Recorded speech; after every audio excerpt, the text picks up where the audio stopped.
So now let's take a look at SSH.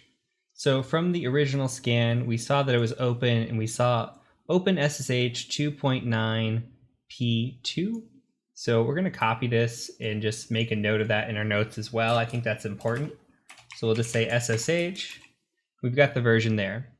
So let's take this and let's do a little bit of enumeration and talk through it. So sometimes you're going to get a scan back and your scan's not going to have really a version here. It's just going to say SSH.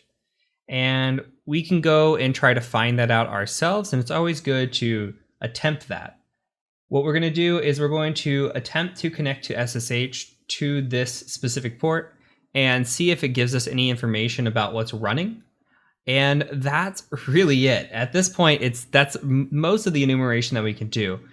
Anything with SSH, the second that we attempt to make a login attempt is going to be exploitation. Even if we just try one password guess, that's exploitation. So we're not going to do that right now. We're going to save that for the exploitation part of the course. But I do want to show you a connection and just something funky with this anyway. So let's go ahead and just go to our terminal. And the typical way to SSH, if you've never done it before, is you just say SSH and I want to SSH to a specific IP address. So this is the IP address I want to SSH to. The issue with this box is old. So when we go to try to SSH to it, it's going to say this, hey, we haven't found a matching key exchange. So they're giving us a few different offers here. We're going to have to type in a little bit of syntax. This is not common, but this is also useful to have in your notes because this does come up occasionally. So we can just say a -O, and we're going to type KEX like this, and then algorithms equals +. And I'll stall for just a second so you can catch up. And then I'm going to copy this one here, and then I'm going to paste it. And you're going to see we're going to get one more error. And this is going to ask about a cipher. So it says there's no cipher found. We're going to do a -C for cipher. We're just going to copy this. And we're going to paste it.